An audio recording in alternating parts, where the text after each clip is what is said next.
السلام علیکم ورحمۃ اللہ وبرکاتہ۔ رمضان المبارک کے بابرکت مہینے میں مختلف چیزوں میں ہماری تربیت ہوتی ہے۔ ان میں سے ایک چیز اچھے اخلاق بھی ہے۔ جہاں ہم اعمال صالحہ پر اتنا ایمفیسس کرتے ہیں کہ ہم نے 5 وقتہ نماز پڑھنی ہے، اس کو اس کے وقت پر پڑھنا ہے، اور ہم نے روزے رکھنے ہیں، اور ہم نے حج کرنا ہے، ہم نے زکوٰۃ دینی ہے، اتنا ایمفیسس ہم اپنے اخلاق پر نہیں لگاتے۔ حالانکہ اخلاق کی اہمیت سے متعلق میں آج آپ کے ساتھ کچھ باتیں شیئر کرنا چاہتا ہوں۔ اور یاد رکھیں، قرآن کریم میں بھی سورہ القلم میں اللہ سبحانہ و تعالیٰ نے اپنے پیارے نبی صلی اللہ علیہ وآلہ وسلم کے بارے میں بھی یہی فرمایا ہے کہ آپ اخلاق کے بلند ترین مرتبے پر فائز ہیں۔ وَإِنَّكَ لَعَلَىٰ خُلُقٍ عَظِيمٍ۔ تو آئیے اس ضمن میں حسن خلق سے متعلق چند روایات آپ کے ساتھ شیئر کرتا ہوں۔ اس ضمن میں بہت ساری روایات ہیں، چند ایک ہی آج شیئر کروں گا آپ کے ساتھ۔ حضرت عائشہ صدیقہ رضی اللہ تعالی عنہا روایت کرتی ہیں، قالت قال رسول اللہ صلی اللہ علیہ وآلہ وسلم، میرے پیارے نبی صلی اللہ علیہ وآلہ وسلم نے ارشاد فرمایا کہ ان من اکمل المؤمنین ایمانا احسنهم خلقا، کہ مومنوں میں سے کامل ترین مومن وہ ہے جو بہترین اخلاق کا مالک ہے۔ اور پھر آپ نے فرمایا وَأَلْطَفُهُمْ بِأَهْلِهِ، اور اپنے اہل و عیال کے ساتھ نرم ہے۔ اس روایت کو بیان کرنے کا ایک مقصد یہ بھی ہے کہ بہت سارے لوگوں نے، اسپیشلی بہنوں نے، اس طرح کے سوالات پچھلے کئی دنوں میں بھیجے ہیں جس میں ان کے ساتھ ان کے شوہروں کا جو معاملہ ہے وہ بڑا ہی عجیب سا تھا۔ اس سے پہلے ایک ایسی ویو بھی آئی تھی جس میں شوہر حضرات میں سے بہت ساروں نے مجھے ای میل کیا تھا، بعض نے واٹس ایپ پر میسیجز کیے تھے کہ بیویوں کا ان سے رویہ بڑا ہی عجیب سا ہے، بعض معاملے میں غیر اخلاقی ہے اور بعض معاملے میں جھگڑالو ہے۔ تو بہرحال بدتمیزی، بد تہذیبی، زبان درازی، گالم گلوچ، ایک دوسرے کی تحقیر کرنا، ایک دوسرے کی تذلیل کرنا، ایک دوسرے کو ایسے ناموں سے بلانا جو نا زیبا ہوں، نا شائستہ ہوں، انسلٹ کے پہلو جس میں سے نکلتے ہوں، اور ایسی بہت ساری چیزیں جو ہمارے ہاں روز مرہ زندگی میں لوگوں نے معمول بنا لیے ہیں، ان کا دین سے کوئی تعلق نہیں ہے، بلکہ یہ آخرت میں وبال کے ذریعے ہے۔ اسی چیز کو معاشرے سے ختم کرنے کے لیے حضور اکرم صلی اللہ علیہ وآلہ وسلم نے ہمیں تعلیم دی ہے۔ اور یہ جو روایت آپ سے میں نے آج شیئر کی ہے، اس میں یہ بات یاد رکھیں، بہت سارے لوگ نمازی ہوتے ہیں، روزہ دار ہوتے ہیں، حج کیے ہوئے ہوتے ہیں، زکوٰۃ بھی دیتے ہیں، دیگر اور کار خیر بھی کرتے ہیں، لیکن اکثر پوچھتے نظر آتے ہیں کہ ہم ایمان کے کمال کو کیسے پہنچیں۔ تو یہاں اس کا جواب موجود ہے کہ مومنوں میں سے کامل ترین مومن وہ ہے جو بہترین اخلاق کا مالک ہے۔ اپنے مینرزم کو، اپنے ایٹیکیٹس کو، اپنی زبان کو، اپنے الفاظ کے چناؤ کو، اپنی گفت و شنید کو، ان تمام چیزوں کو اعلیٰ معیار پہ لے کے جائیں۔ مثال کے طور پہ اگر آپ میں سے کوئی پبلک سپیکر بننا چاہتا ہے، آپ میں سے کوئی موٹیویشنل سپیکر بننا چاہتا ہے، تو وہ آل فال زبان نہیں سیکھے گا، بلکہ وہ ایک ایسی زبان سیکھے گا جو شائستہ ہو، جس میں ایک مینرزم ہو کہ وہ 4 لوگوں میں بیٹھ کر کل کوئی بات کرے تو اس بات میں عجیب سا بھونڈا پن نہ ہو، تمسخر نہ ہو، بلکہ ایک اعلیٰ لیول کی بات ہو کہ سننے والوں کو مزہ بھی آئے اور وہ اس سے فائدہ بھی حاصل کر سکیں۔ تو جب ہم لوگوں کے لیے اتنی محنت کرتے ہیں تو اپنی ذات کے لیے محنت کیوں نہیں کرتے؟ دوغلی زندگی جینے کے بجائے اپنے آپ ہی کو ایسا شخص بنا دو جو ناشائستہ نہ ہو، جس کی زبان گندی نہ ہو، جو گالم گلوچ نہ کرتا ہو، جو بات بات پہ جھگڑے نہ کرتا ہو، بات بات پہ لوگوں سے لڑنے نہ پہنچ جاتا ہو۔ تو اخلاق کا اعلیٰ ہونا، بہترین اخلاق کا مالک ہونا مومنوں میں سے کامل ترین مومن کی علامت ہے۔ اور یہ بھی بعض کیسز میں دیکھا گیا ہے کہ لوگ گھر سے باہر تو بہت اچھے ہوتے ہیں لیکن گھر والوں کے ساتھ اچھے نہیں ہوتے، تو اس کی بھی یہاں تصحیح فرما دی ہے میرے پیارے نبی نے، اور اپنے اہل و عیال کے ساتھ انتہائی نرم ہے۔ اور اس روایت کو امام ترمذی نے السنن میں روایت کیا ہے، اور کتاب الایمان عن رسول اللہ صلی اللہ علیہ وآلہ وسلم، دیکھیں امام ترمذی سے کس کتاب میں لاتے ہیں، اور پھر آگے پھر باب قائم کر کے حدیث 2612، اسی طرح امام حاکم اسے المستدرک میں لاتے ہیں، اور امام حاکم کہتے ہیں کہ یہ جو حدیث ہے ھذا الحدیث عن آخرہم ثقات علی شرط الشیخین، کہ اس کے جتنے راوی ہیں وہ ثقہ راوی ہیں امام بخاری اور امام مسلم کی شرائط کے مطابق، تو درجہ صحیح کو یہ روایت پہنچتی ہے امام بخاری اور امام مسلم کی شرائط کے مطابق۔ تو درجہ صحیح کی روایات کی ایک کیٹیگری یہ بھی ہوتی ہے کہ اسے امام بخاری اور امام مسلم نے تو نہیں روایت کیا، لیکن ان کی بنائی ہوئی شرائط کے مطابق یہ روایت درجہ صحیح کو پہنچتی ہے۔ اسی طرح اسے امام احمد ابن حنبل نے بھی المسند میں روایت کیا ہے، حدیث نمبر 2450 اور 2421، اور اسی طرح المصنف ابن ابی شیبہ میں بھی آتی ہے حدیث 25319۔ امام بہقی سے شعب الایمان میں بھی روایت کرتے حدیث 8719۔ تو بہرحال امام ترمذی بھی اس کے بارے میں کہتے ہیں کہ ھذا حدیث صحیح، درجہ صحیح کی یہ روایت ہے۔ اچھا، تو کہنے کا مقصد یہ ہے کہ اپنے اخلاق پر بھی کام کرے۔ ان کا تعلق لوگ تصوف سے متعلق، تزکیے سے متعلق پچھلے دنوں سے کافی سوالات آ رہے ہیں، تو یہ 3 ڈیفرنٹ کیٹیگریز کے سوالات میں نے یہاں ایک روایت کے تحت آپ کو سمجھانے کی کوشش کی ہے۔ پہلی کیٹیگری ان بیویوں کی جو شوہروں کی بدتمیزی، بد کلامی سے پریشان، بعض شوہر بدتمیزی، بد کلامی، بد اخلاقی میں اس طرح پہنچ جاتے ہیں کہ وہ طلاقیں دے کر بھی فارغ ہو جاتے ہیں، معاذ اللہ، استغفر اللہ العظیم، اور پھر کہتے ہیں بیوی کو کہ میں نے تمہیں 3 طلاقیں دی ہیں، وہ کچھ کہتے ہیں جی غصے میں دے دی تھیں، کچھ کہتے ہیں نہیں ایک ہی کاؤنٹ ہوگی، اور تم عجیب ہو، میں تم سے ملنا چاہتا ہوں اور تمہارے ساتھ رہنا چاہتا ہوں، تم مجھ سے دور جانا چاہتی ہو۔ دیکھیں جی، اللہ سبحانہ وتعالیٰ نے آپ کو 3 چیزیں دی ہیں، اب آپ نے ایک ہی ساتھ ان کو استعمال کر لیا تو بیوی فارغ ہو گئی ہے۔ تو یہ ایک بہت بڑا ہمارے ہاں المیہ ہے کہ لوگ جو ہے وہ خیال نہیں کرتے، غصے میں طیش میں آ کے کچھ بھی، کوئی واٹس ایپ پر لکھ کے بھیج دیتا ہے، کوئی کال پر، کوئی ایسی غصے میں آ کے، پھر اس کے بعد میں پچھتاوا ہوتا ہے تو کہتے ہیں نہیں جی وہ تو ایک ہی اور یہ چیز میں جی۔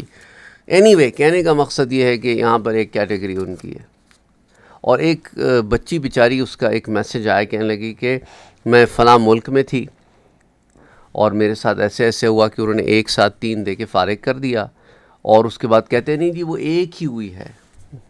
میں کہا 3 ہوتی ہیں، 3 ایک کیسے ہو گئی، یہ کب سے ہونے لگ گئی؟ تو وہ بچی جو ہے شوہر کو چھوڑ کے اپنے ملک آ گئی۔ جب ملک آ گئی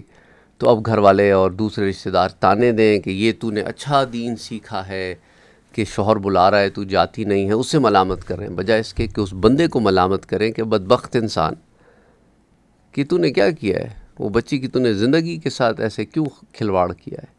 ایسا بھی تجھے کیا غصہ آیا تھا کہ ایک ساتھ تو نے 3 دے کے فارغ کر دیا اسے۔ اب یہی مسئلہ ہوتا ہے کہ جب ہوتے حنفی ہیں، دے کے جب 3 ایک ساتھ فارغ ہو جاتے ہیں، پھر اس کے بعد اس وقت پھر اہل حدیث بن جاتے ہیں۔ انہوں نے دین کو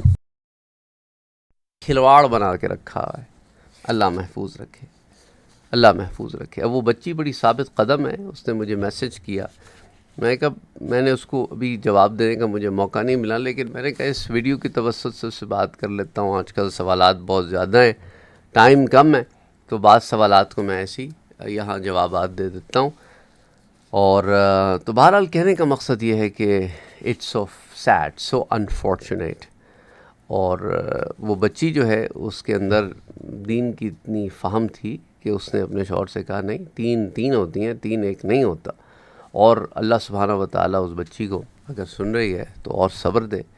ہمت دے، اور اس کے لیے آگے آسانیاں پیدا فرمائے۔ اللہ سبحانہ وتعالیٰ اسے ایک ایسا شوہر نصیب فرمائے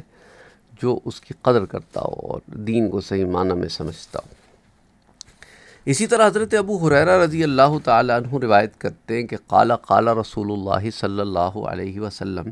اکمل المؤمنین ایمانا احسنهم خلقا وخیارکم خیارکم لنسائہم۔ حضرت ابو ہریرہ روایت کرتے ہیں کہ حضور صلی اللہ علیہ وآلہ وسلم نے ارشاد فرمایا کہ مومنوں سے کامل ترین ایمان اس کا ہے جو ان میں سے بہترین اخلاق کا مالک ہو۔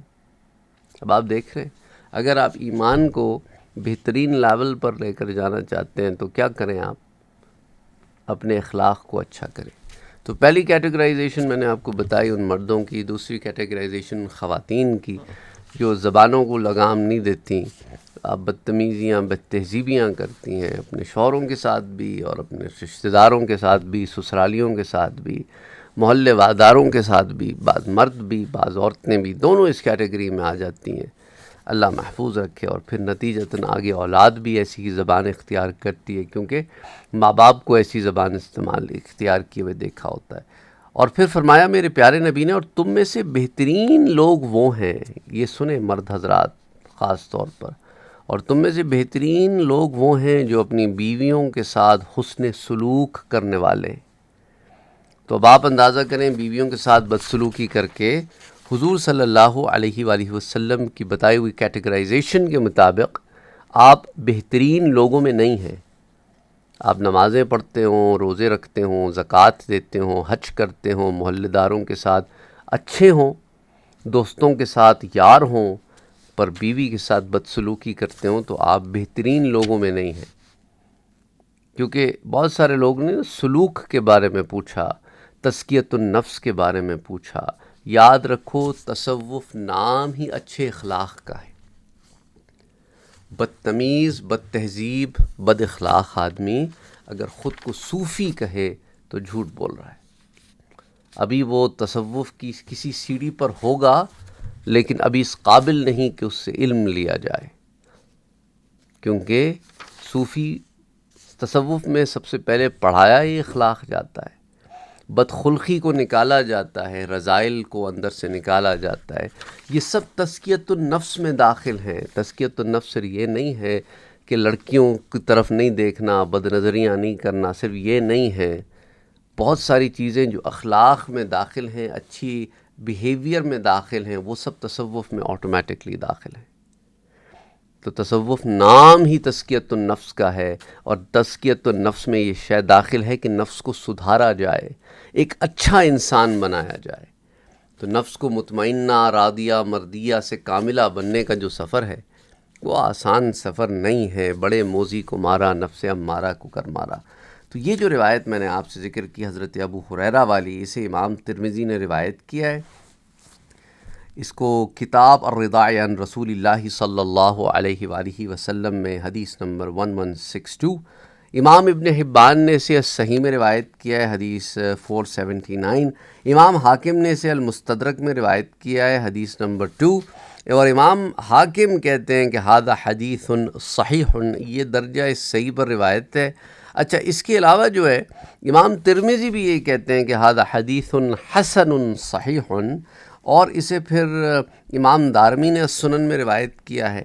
اچھا، اس کے علاوہ ابن حبان نے اسے صحیح میں روایت کیا ہے، تو درجہ صحیح کی یہ روایت ہے۔ اچھا، اس کے علاوہ جو ہے امام احمد ابن حنبل اسے روایت کرتے ہیں، حدیث 10110، اور امام ابو یعلا اسے المسند میں روایت کرتے ہیں، حدیث 4240، 4240۔ تو میں سمجھتا ہوں ویسے تو اور بھی بہت ساری روایات ہیں، لیکن آج ہم یہ 2 روایتیں ہم نے پڑھی ہیں۔ اچھا، ایک اور روایت آپ سے ذکر کر دیتا ہوں، وہ قیامت سے متعلق ہے، تو اس سے بھی آپ کو ذرا فائدہ ہوگا۔ حضرت جابر رضی اللہ تعالیٰ عنہ روایت کرتے ہیں کہ حضور اکرم صلی اللہ علیہ وآلہ وسلم نے فرمایا، ان من احبکم الی واقربکم منی مجلسا یوم القیامت احاسنکم اخلاقا، کہ حضور نے فرمایا کہ تم میں سے سب سے زیادہ محبوب اور قیامت کے دن میرے نزدیک ترین بیٹھنے والے وہ لوگ ہیں جو تم میں سے اخلاق کے اچھے ہیں۔ اب آپ اس سے اندازہ کریں، بہت سارے لوگ یہ بھی پوچھتے ہیں کہ سر کچھ ایسا بتا دیں کہ قیامت کے دن حضور کی قربت نصیب ہو جائے۔ حضور کی قربت چاہیے، حضور کے محبوب بننا چاہتے ہو، اپنے فرائض و واجبات کو تو ادا کرو ہی کرو، ساتھ ساتھ اچھے اخلاق والے بھی بنو۔ اس روایت کو بھی امام ترمذی نے روایت کیا ہے، امام ابن حبان نے روایت کیا ہے، درجہ صحیح کی روایت ہے، امام احمد نے روایت کیا، اور امام ترمذی کے نزدیک یہ درجہ حسن کی روایت ہے، اور امام ترمذی سے سنن میں روایت کرتے ہیں حدیث 2018، ابن حبان اسے صحیح میں روایت کرتے ہیں حدیث 485، امام احمد ابن حنبل اسے لاتے ہیں، امام بہقی شعب الایمان میں اسے روایت کرتے ہیں۔ تو بہرحال I think you got the point, اور let's all make an effort, بلکہ let's all make loads of effort, کیونکہ جہاں ہم کھڑے ہیں وہاں میں بہت محنت کرنی پڑے گی اپنے اندر اچھے اخلاق پیدا کرنے کی، اپنے بات چیت میں اچھی اخلاق پیدا کرنے کی، اچھا طرز عمل، اچھا طریقہ کار اختیار کرنے کی، الفاظ کے چناؤ میں محنت کریں کہ آپ ایسے الفاظ استعمال کریں جو اچھے ہوں، اچھے کیٹیگرائز کیے جاتے ہوں۔ بعض لوگ کہتے ہیں سر جی تو تڑاق کرتے ہیں ہمارے ہاں، تو جی دیکھیں تو تڑاق کرنا تہذیب تو ہے نہیں نا، کرتے ہوں گے آپ کے ہاں، ہمارے ہاں بھی کچھ لوگ مہاراشٹر وغیرہ کے وہ آپس میں تو سے ہی بات کرتے ہیں، لیکن اگین ان کے ہاں وہ اسلوب ہوگا بات کرنے کا، لیکن جب آپ ایک اپنے کلچر سے باہر نکل کے بات کرنے کی کوشش کرتے تو کوشش یہی ہوتی ہے کہ انسان کسی ایسے طریقے سے بات کرے جو معیوب نہ ہو،